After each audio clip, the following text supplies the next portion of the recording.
Welcome to What Really Matters podcast, Everyday Spirituality with Dr. Karen Wyatt. Thanks for joining me here today. This is episode number 150, and it's part 2 of a little mini series I'm doing on From Ego-Driven to Soul-Led, a Journey of Integration. And in the last episode, we talked all about the ego, what it is, how it develops, and how it operates in our lives, and some thoughts about why we need to be able to transcend the ego. So in today's episode, I'll be going into the soul and what it means to be soul-led or soul-guided in your life. And first, I wanted to mention that on my Substack, I've written a post called How to Use AI to Transcend the Ego, and it has a lot of prompts in it for doing work specifically on the ego. And if you go to my Substack account, which there will be a link for in the show notes for this episode, you can read that post and also learn more about how to utilize AI in doing this particular work on the ego. So today, again, we're going to talk about what it means to be guided by the soul, really what the soul is, and how we can utilize the soul and also become more open and aware to our soul, or higher consciousness may be a better way, a better term to use than soul, because I know some people are not comfortable with soul because it has a lot of religious connotations. But let's talk about it.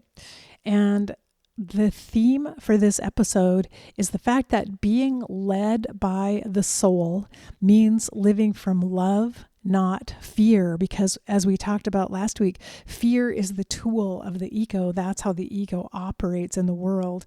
The ego is terrified all the time and constantly looking for signs of danger, constantly setting off alarm bells and pushing us into fight or flight reaction to take steps or take action to protect and defend ourselves.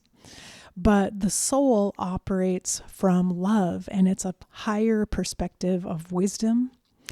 And we can live from that place of higher and also deeper wisdom, and yet still honor the gifts of the ego, the ways in which we do need the ego.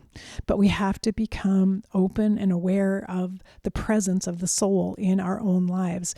And so if you remember from what I was saying before, the ego does not understand the soul. It doesn't understand higher consciousness. It's actually intimidated by higher consciousness and fearful of it. And so we have to intentionally, consciously make space for our own higher awareness to come through by working with the ego, regulating the emotions that attach to the ego, and bringing ourselves into a space where we can appreciate our own higher selves and higher consciousness. So when we look at it, I think I mentioned this last week as well, the ego, in a sense, is like the vehicle that our higher consciousness drives around in and navigates the world through. But the ego is a horrible driver. The ego cannot be handed the keys to this incredible vehicle that is our lives here on planet Earth, because the ego will always drive us into trouble and drive us into problems and conflicts. And so it is our higher selves, our higher consciousness, our souls that have the ability to be the driver that can navigate us through life. The soul has the map that we need to follow for life in order to have a life of greater meaning, of greater love, of greater awareness and consciousness. We need to put the soul in charge rather than the ego. And so again, we're not demonizing the ego. We don't want to get rid of the ego. We're just trying to find a way to rise above the ego, to transcend the ego in our lives so that we can live with higher guidance and higher wisdom. So the soul, if you think about it, is really our true self. It's who we truly are as a spiritual being, a being of higher consciousness. And one of the ways I think about it, it's as if the universe or or spirit or higher consciousness itself, the divine, is wearing a glove with 7 billion fingers and slips into that glove. And as we incarnate, we are the divine wearing the glove, the finger of the glove that is our unique presence here on earth, our body, our mind, our ego. The divine slips on that unique identity for the time that we're here on planet Earth. And at the time of death for the physical body, the soul leaves behind that physical manifestation to reunite with the greater consciousness, the higher spirit of the universe. If that makes any sense. I know a lot of people may not have that belief system and may prefer to look at it that we are just one energetic manifestation of the creative energy of all of the universe, and that for a time our energy is coalesced into physical matter, into this being, and it all dissolves at the time of death, and we go back to being part of the greater energy of the universe. So that's another way of looking at it, if that feels more comfortable, because I know sometimes the spiritual terms don't ring true with certain people, and it's not really the way that you would talk about it. So I hope that makes sense.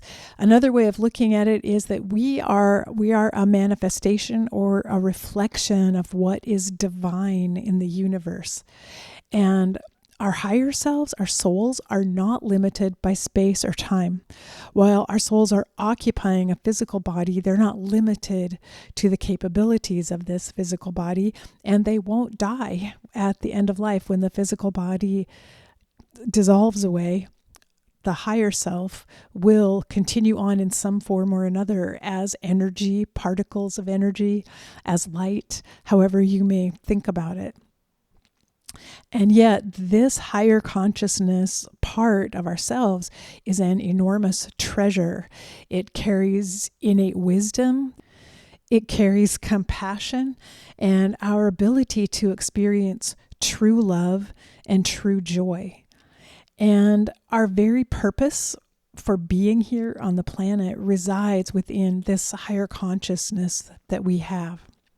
So to be led and directed and guided by our higher consciousness is to enter this space of greater wisdom, greater compassion, finding our purpose, understanding from a higher level why we're here and what this life is really about.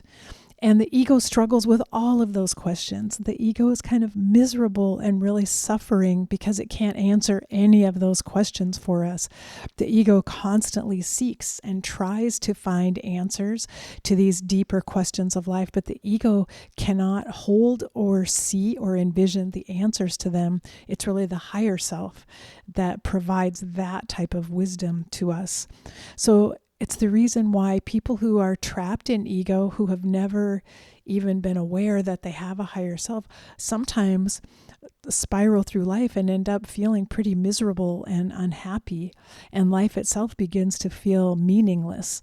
And for many people, that's actually a point of crisis, which might be the very thing that triggers them onto an inward journey where they begin to explore, because the ego itself runs out of options and runs out of solutions for the problems of life. And that might propel someone onto an inner journey where they begin to seek this higher wisdom, which it turns out is not outside of us at all. It's actually within us. It's actually something that we were carrying all along. But in order for this journey to happen, and this is the journey that I've labeled the journey from ego to soul, the ego has to loosen its grip before awareness of the soul can take place. And the ego, as we've seen, is loud. The ego is controlling and demanding, and it hangs on for all it's worth. The ego utilizes our emotions, especially fear, to get our attention, to motivate us to act in certain ways.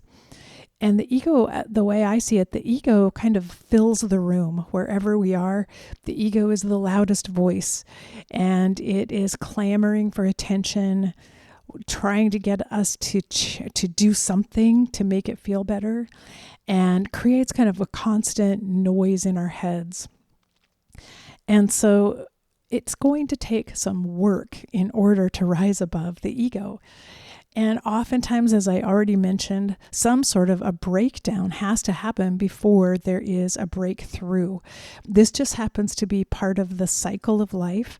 Father Richard Rohr of Franciscan friar, talks about this 3-part cycle of life that he calls order, disorder, reorder.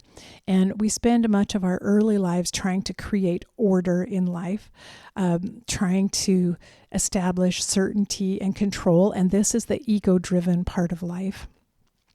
But then something happens that disrupts all the order that we've created. Everything starts to fall apart. Nothing works for us anymore.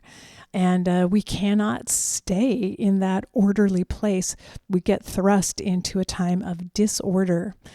And that is a very unsettling and frightening time when we don't see our way out. We may find we're in a dark night of the soul. We may find that we can't see answers. We can't find our way. We don't know if there will ever be light again. We don't even know at that time if there's a way out of it. We cannot see clearly.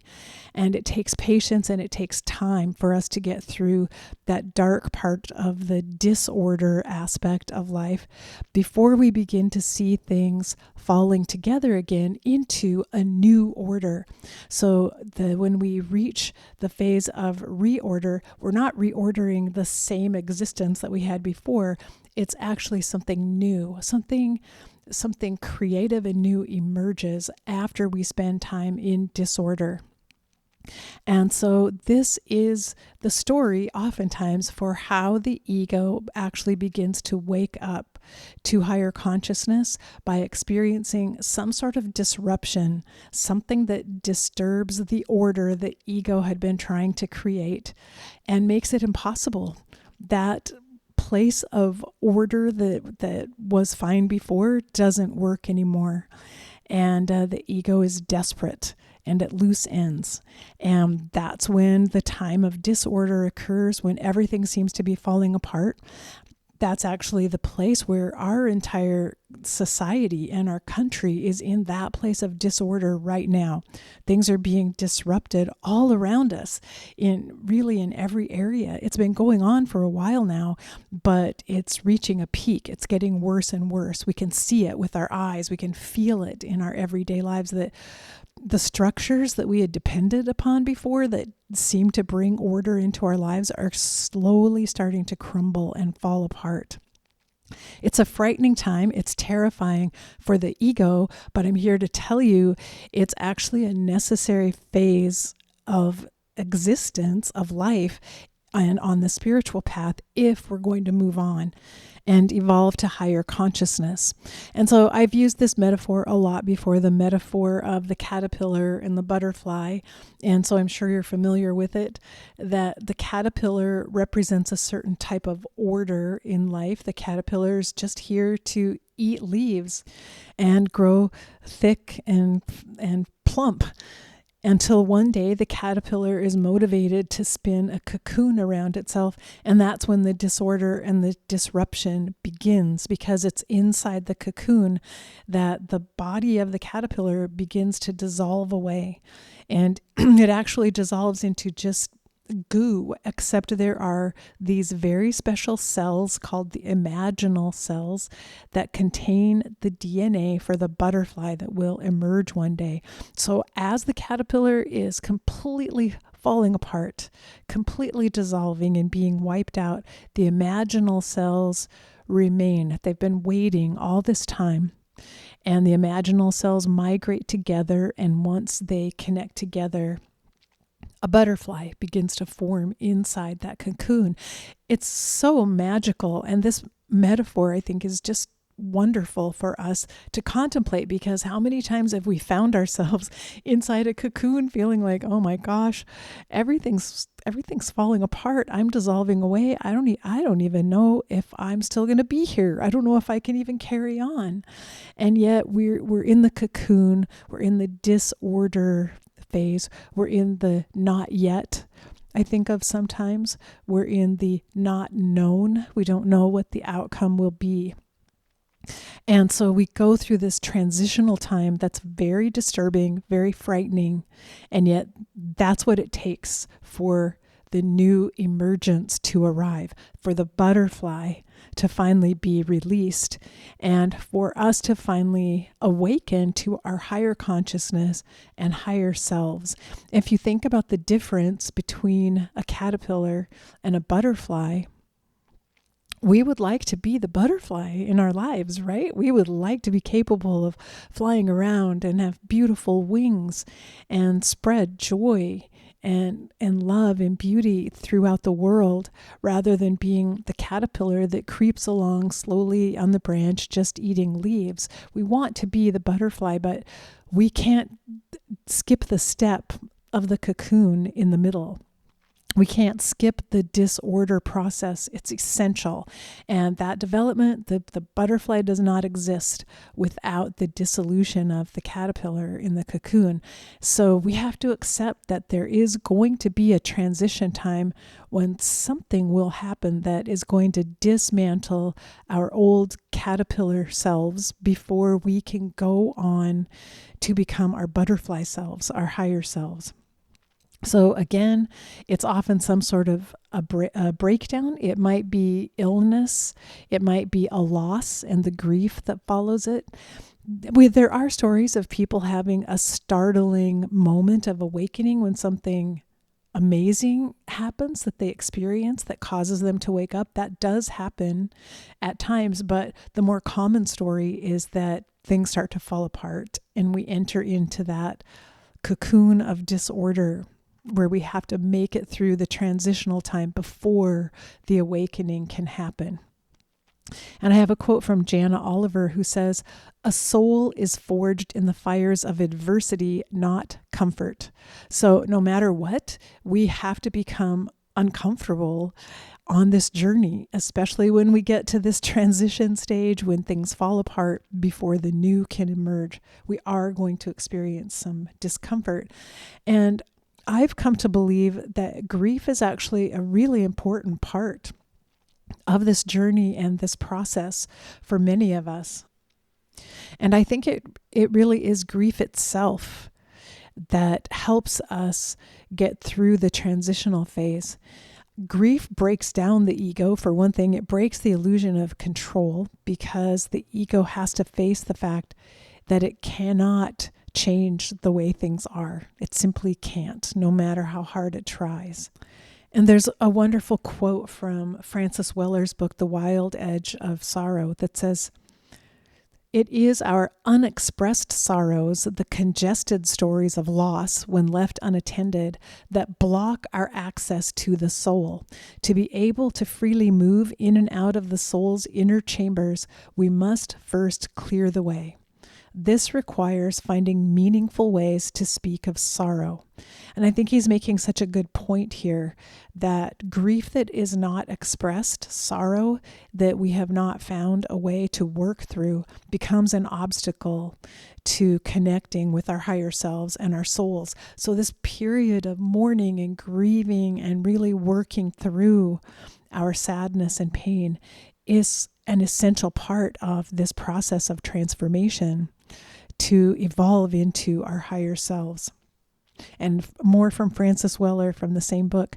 "It feels somewhat daunting to step off into the depths of grief and suffering, yet I don't know of any more appropriate way to continue our journey of reclaiming the indigenous soul than by spending time at the grief shrine. Without some measure of intimacy with grief, our capacity to be with any other emotion or experience in our life is greatly compromised." So Francis Weller is really emphasizing the importance of grieving itself.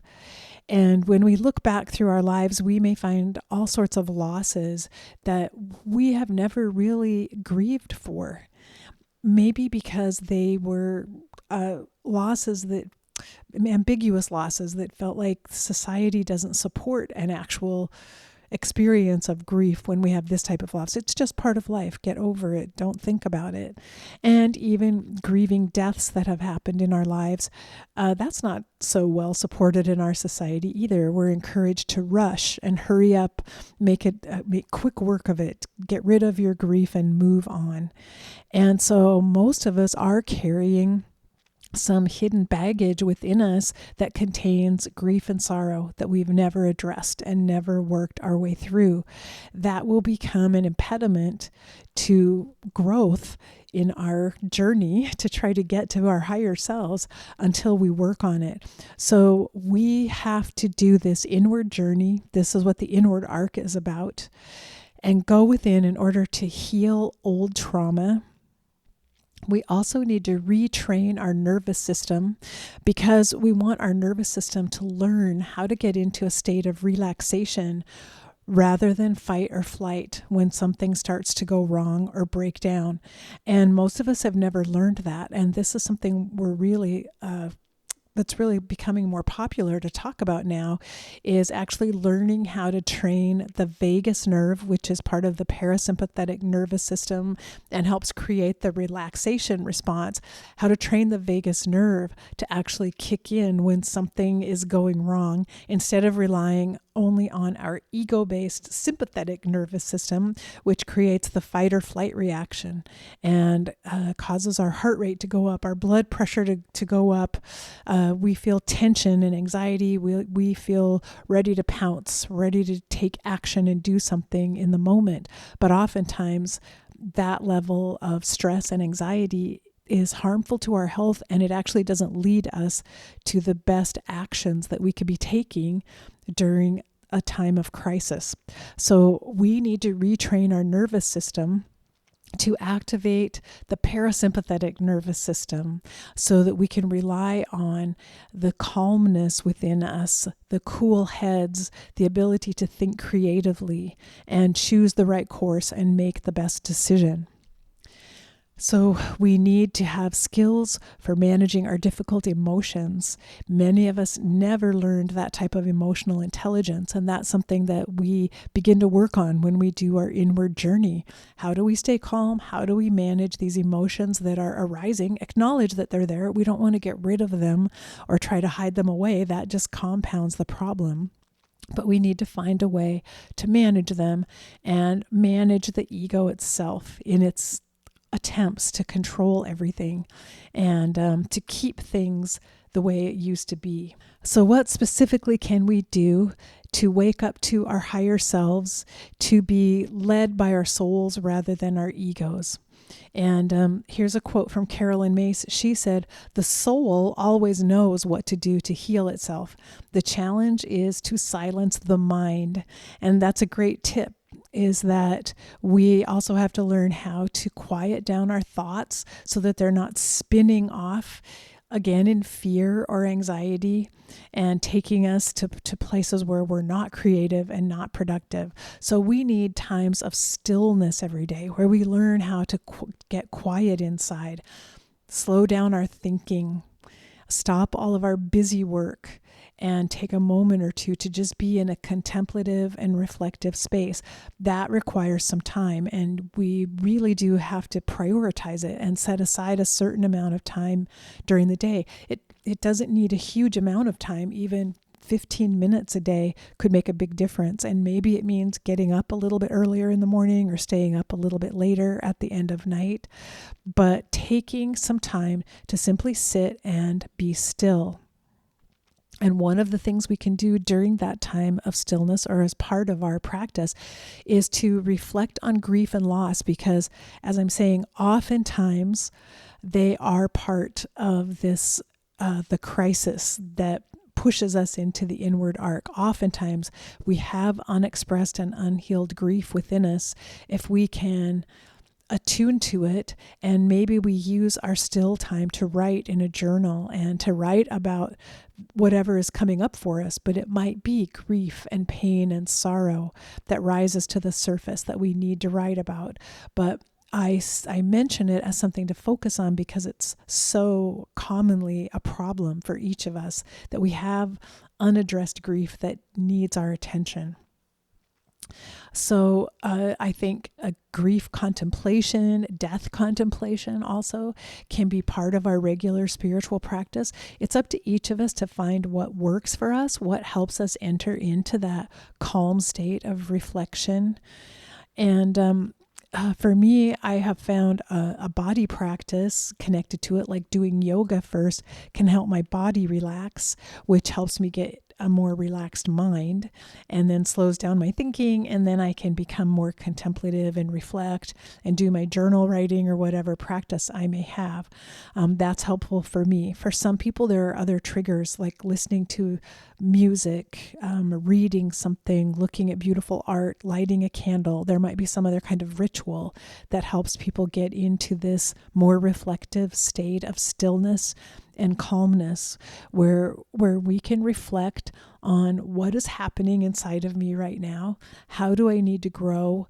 What is coming up for me that I need to pay attention to? And one thing to think about, a way of looking at this, is to listen inward instead of reacting outward. So this is a really good reminder throughout the day when something happens that feels triggering, is to, rather than reacting from your emotions immediately, is to stop and go inside and just ask a simple question of, wow, what emotions did that bring up in me?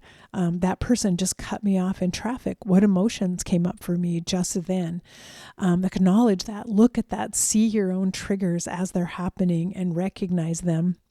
And that's listening inward instead of reacting outward. It takes some practice because once we're triggered, our first reaction is to say something, do something, honk the horn, shout an obscenity, something physical to show that we're upset. But what if we could pause for just a second, look inward, and just acknowledge, wow, a lot of anger really came up for me in that moment. That tells us that's going to be a place I need to explore. Why did anger come up when that person behaved that way? And what can I do about that? Is there something that I can do to make myself less volatile in these areas? So that's listening inward before we react on the outward side. And I love this quote from Virginia Woolf. This soul or life within us by no means agrees with the life outside us. If one has the courage to ask her what she thinks, she is always saying the very opposite to what other people say. And I really like that the soul oftentimes is saying the opposite of what our own egos say, and true, yes, of what other people around us in our society may be saying. Our soul may be saying the opposite of what some of the rules are for society, or some of the common ways that other people behave.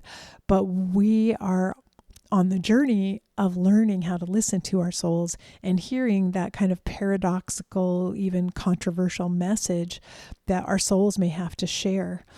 And ultimately, the soul is asking us to align with compassion, truth, and presence. And these should not be controversial things. These should be good things that we want to bring in the world, that we want to manifest in the world. But I was interested, I heard Father Richard Rohr on a podcast this morning saying we live in a time when love actually seems controversial, when love actually seems like a radical choice in our society right now. And so that's the place we're at.